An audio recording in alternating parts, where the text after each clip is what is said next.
The United Kingdom will lead Europe against the Russians by 2025. Guys, how many times have I said that? Go check back through my videos. I've been saying this for the best part of a year. The rhetoric is coming out now. If you've been following my videos these last, it feels like forever, but it's probably only like 3 or 4 days. The escalations that are happening in Europe, that are happening in Ukraine, guys, there really is no going back now. So for those of you who've been watching this channel for a while, guys, we're just going to rehash some of the things that I've previously said. I'm going to show you now how they're happening on the ground. I'm going to tell you what's going to be happening next in the conflict in Ukraine. I'm going to tell you how and why the United Kingdom will and has to lead Europe against the Russians in Ukraine. Guys, this is happening now a lot quicker than even I imagined. So if you can, guys, please like, comment, subscribe, share my posts. And if it's about Ukraine, guys, and you're not hearing it from me, then just take it with a pinch of salt. Most of them, in fact, I would say 90% of the mainstream media, they have no idea what they're talking about. They have no idea what they're dealing with because they don't know what they're dealing with. They have no experience in this sphere. So, guys, let's just get straight into this. In fact, let's go to the map first, actually, guys. I think it's important I do this every day. Where are we? So this is the map, guys. I think I'm going to do this every day now. This is the map of Ukraine. You've got Pokrovsk here. You've got Dnipro here. This is where the ballistic missiles hit. You know, and I've said many times that Dnipro is a key location. It's a strategic area. There's a lot of there's a big industrial base there. There's a big manufacturing base there. That will be something that Putin wants to take. Now, there is no peace deal on. Let me just zoom out. Wrong way. There is no peace deal on the ground at the moment, guys, because look at the ground here. There's nothing here. There's no geographical features that Putin can rest behind. There's no geographical features that Putin can put a defensive line behind. There is here, however, the river Dnipro that bisects Ukraine. Hang on. That bisects the country. I'd say it's about 50-50. It goes like from here down. Yeah, I'd say it's maybe 60-40. You know, but this Dnipro River, this is a natural defensive line because guess what? You can't send troops over a river. Well, not on foot anyway. So that becomes a logistical problem, and that gives greater problems. There can be no peace negotiations, no talk, not even talks of a ceasefire until Russia has got to that line. Now, I'm saying this from a Russian point of view because, like I keep saying, like you'll see in a minute, there's nothing stopping the Russians now pushing forwards. Absolutely nothing. Equally, there would be nothing to stop the Ukrainians push if the Ukrainians manage to get the manpower supply that they need. So I'm just going to zoom back in. Guys, I want you all to keep this location in, this is going to be a key battleground soon. I feel the Russians are going to push south of Pokrovsk. I don't think they're going to exploit any further north. I think they're going to try and push east as far as they can to the river Dnipro. And then I think they're going to try and encircle Dnipro. Guys, this sounds far-fetched at the moment, but the way things are moving on the battlefield right now, all it's going to take is for a small chink. Well, not the word I'm looking for. A small push from the Russians, and the Russians can exploit all this ground. Now, I feel that the reason they've not been doing that is because they had big problems in 2022. They had logistical supply problems. They had units pushing forwards. They didn't have diesel. They didn't have food. They didn't have water. And they had encountered a lot heavier resistance from the Ukrainians than they thought. Now I can go into that and talk about why that happened. Russian corruption. They were paying people on the inside. They weren't giving the right information. It's one of those problems. Don't pay. You should learn your lessons not to pay corrupt politicians. So guys, this is a month ago. This is from the 21st of the 10th. I know it's the 22nd today, but the map's a day behind. So I just want you to watch these key locations here, guys, around Pokrovsk. I'm just going to zoom forwards.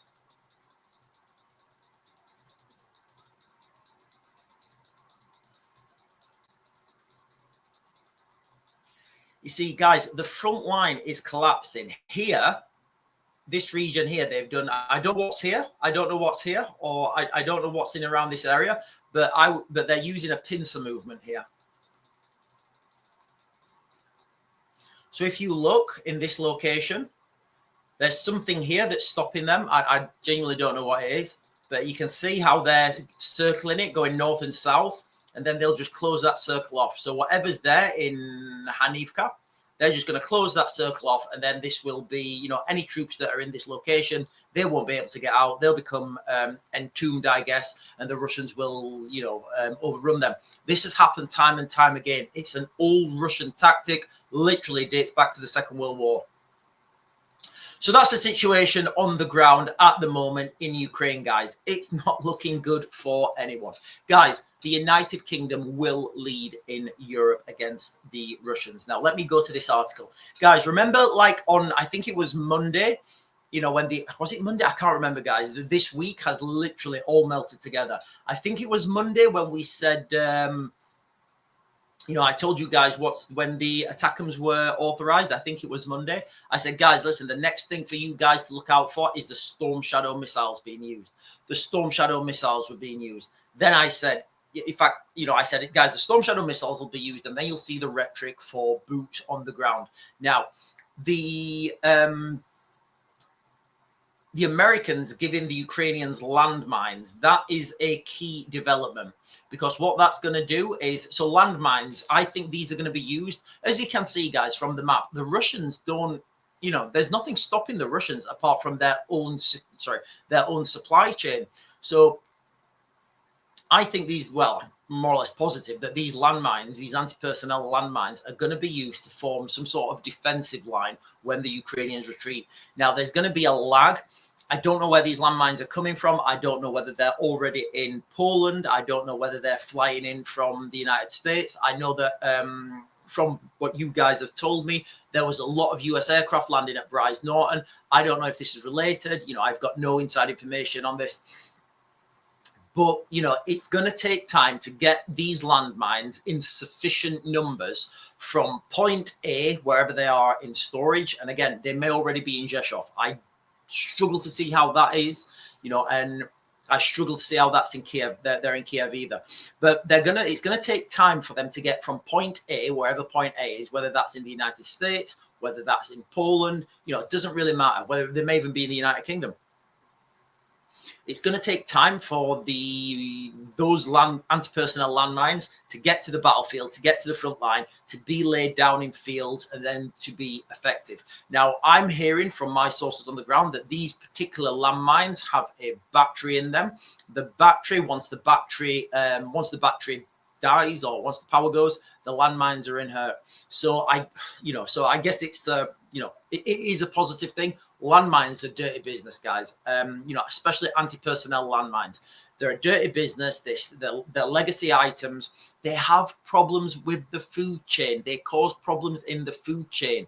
You can't farm a field that's full of landmines. You know, it's just not, you can't do it, you know. But hopefully, if these landmines are successful, if they do work, if they're coming from America, I'd say that they do, you know, these anti-personnel landmines, they will, you know, should not cause too many, collateral problems. But anyway, let me share this article with you guys, because remember when I said you're going to see the next rhetoric as boots on the ground. So let's just have a look at this real quick. UK Army Chief, we're ready to fight Putin in Eastern Europe. This was like last night, I think, from Rob McGowan. So Rob McGowan, who is, I'll just read the article, told MPs the British Army would fight tonight if asked amid rising tensions between Russia. Now, guys, listen, I'm not saying this guy, Rob McGowan, doesn't know what he's talking about, but, well, I'll just read the article and then I'll give commentary. London. Britain's armed forces would be ready to fight their Russian counterparts tonight if Vladimir Putin invades another Eastern European nation, a top UK military chief said Thursday. Quote, if the British Army was asked to fight tonight, it would fight tonight. Rob McGowan, the Deputy Chief of the British Defence Staff, told the House of Commons Defense Committee, I don't think anybody in this room should be under any illusion that if the Russians invaded Eastern Europe tonight, they already have, then we would meet them in a fight. The striking comments came as MPs asked McGowan Thursday how many brigades Britain could get to NATO's eastern flank in the event of a major escalation by Russia. This bit here, guys, it sounds very Lord of the Rings, doesn't it? This bit. I don't think if anybody in this room should be any illusion that if the Russians invaded tonight, then we will meet them in a fight. That sounds like something that Theoden would say, you know, when he's riding against overwhelming odds.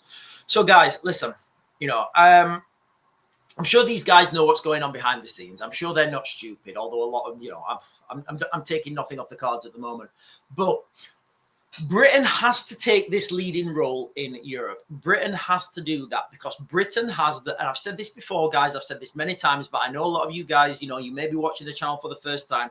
Britain has the best strike capacity. So we have force projection capacity. We have, you know, advanced infantry capacity.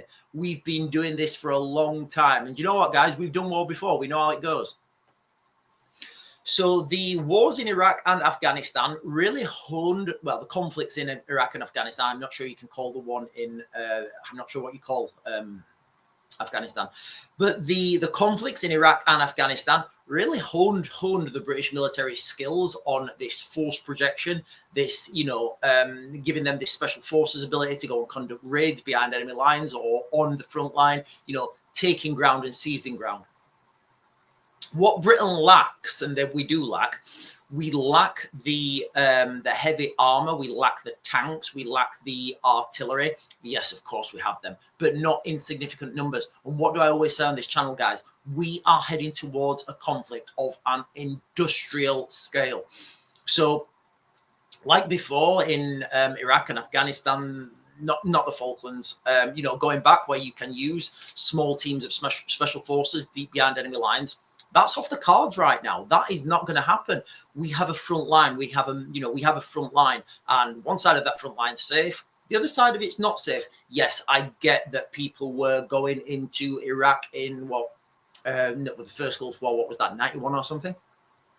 And, you know, I've heard special forces were also operating behind enemy lines in other places. But guys, this is going to be an industrial scale. You can't do that in a conflict of an industry. You can, but you know, you need to understand what can you realistically achieve. Yes, we can send special forces deep behind enemy lines to take out a radar dome or something. When we're talking about a scale of this size, you know, it's all about quantity. It's about quantity. It's about mass. It's about production. It's about manufacturing. It's about being able to get stuff from our factories, logistical chain, to the front line, and then dropped on the bad guys as quickly as possible. Now, guys, this always makes me think of the Orwell's 1984, where there, what was it? Huxley? I think it was 1984, where there's a constant state of war. I think it's between what is it, Eurasia and Europe, I think it is. You know, this is literally what it sounds like, okay? There's going to be a lot of money spent on things that go kaboom and get destroyed. That way you bring the money up, but you don't bring any infrastructure into line. It's absolutely insane what's about to happen, guys. You know, there really is no going back now.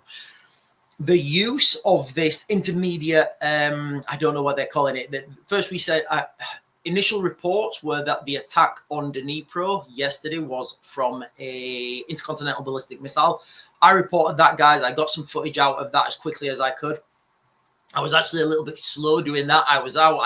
My phone had gone. My friend had sent me a ton of imagery, a ton of videos. You know, I had to get back. I had to upload that. I had to do a video, and you know, it takes time for me to do that.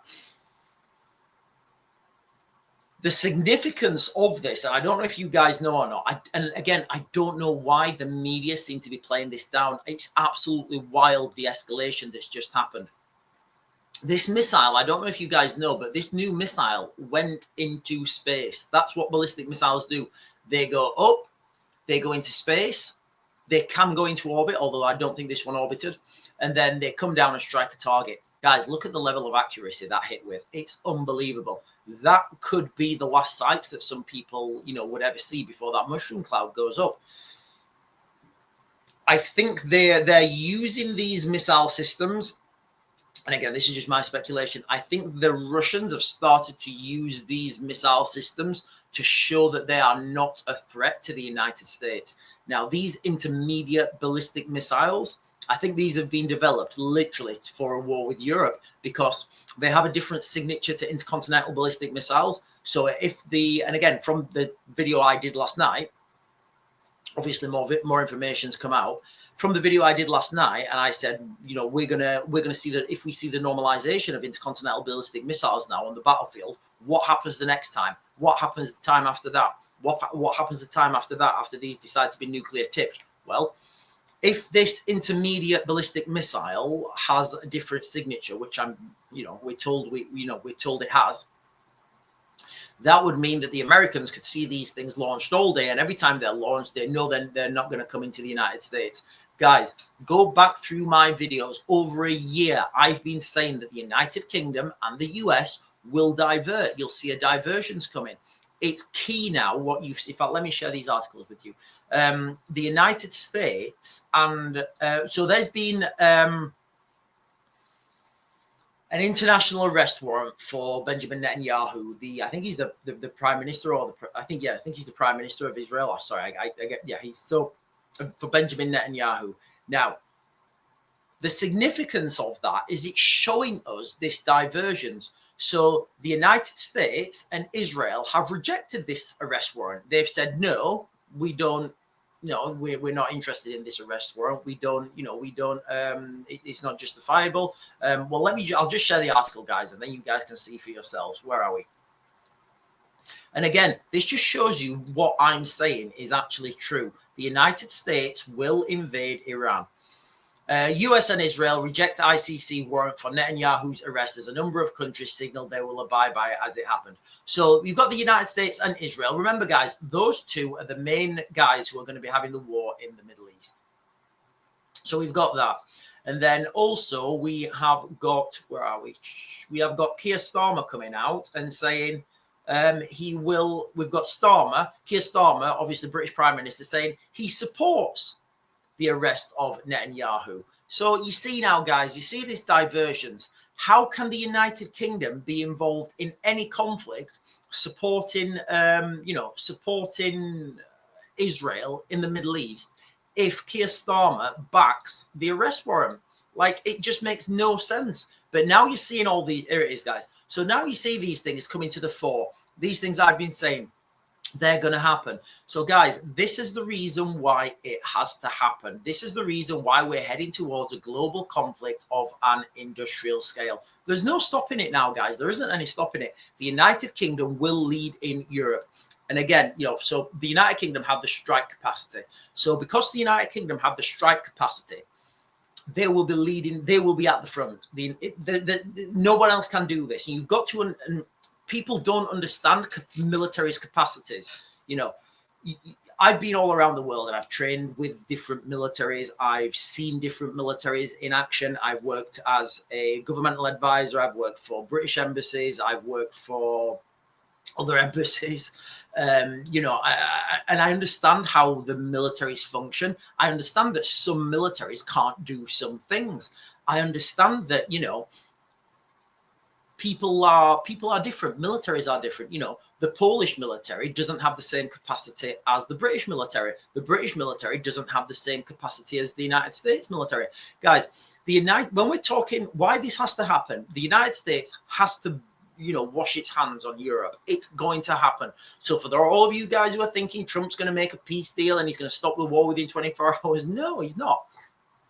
Not in the slightest. The Europeans will have to pull up their big boy pants and they will have to take responsibility for this mess in Europe. And guys, when I'm saying this, I would much rather the humanity bond together and go colonize the stars and have a moon base, a base on Mars, asteroid mining, O'Neill cylinders, a Dyson sphere, all that sort of cool stuff that we could do instead of spending money on bullets and bombs.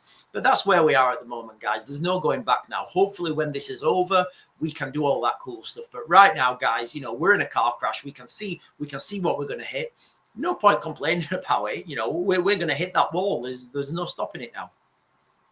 So the United Kingdom will take the lead because they will be at the front. And you always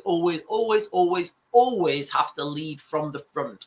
This is one of the problems the Russians have. You know, I could do a long video on Russian tactics and post-Soviet era tactics, which haven't changed. And they can't change because of their doctrine and their culture. It's a whole video in itself. But the Russians will sit back. The Russian commander will sit back. So I will sit back so I have good commanding view of battlefield, you know, and he will deploy people forwards. That takes time, guys. That takes time. Normal infantrymen would only be carrying maybe 10, 12 magazines. On rapid fire, that's like what? Like 12 minutes max, you know. So you've only got 12 minutes to get the job done. That is not a lot of time at all when you consider that. Guys, if anybody in the comments saying rapid fire is less than that, no, rapid fire is 1 round every 2 seconds, guys. Okay, that is a thing.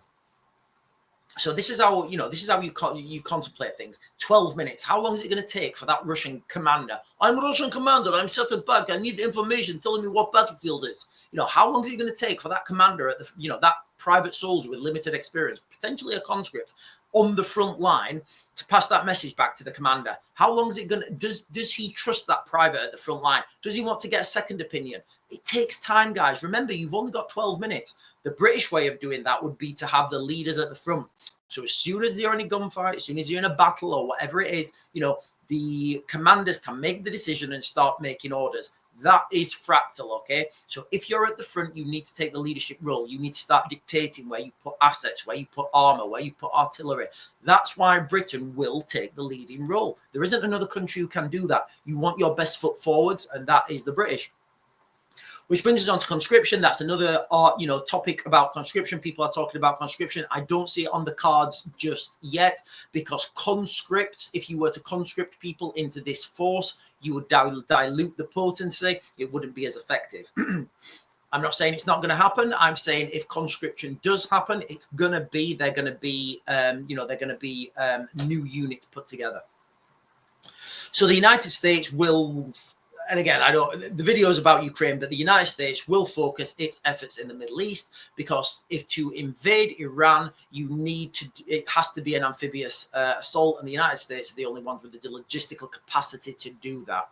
Guys, we're heading towards this conflict of an industrial scale. Just remember that, guys, what we've said. The United Kingdom will lead against, you know, again, I think over a year ago, I said this. I made this wild claim and people were saying, no, that never happened. We're too small. Yes, we're too small on our own, but we're not going to be fighting on our own. We're going to be fighting, you know, we're going to be with our allies, you know, we will take the lead role. You know, the United Kingdom will lead. There'll be Poland, I mean, guys, the Polish military is huge, and they're you know, they're a relatively sophisticated military, that they just don't have that striking capacity that the United Kingdom have. I think I've covered everything. Yeah, guys. So about a year ago, on potentially this platform or one of my other ones, I said that the United Kingdom would lead NATO. Now, obviously, things have changed. The NATO is kind of over right now. It's irrelevant. There's going to be new alliances formed. But whatever it is in Europe, whether that's a European army, whether it is NATO, whether it's NATO light without the United States, whatever it is, the United Kingdom has to take the lead role. Guys, that's where I'm going to leave it there, guys. I'm going to mag to grid. I'll get you guys another video later.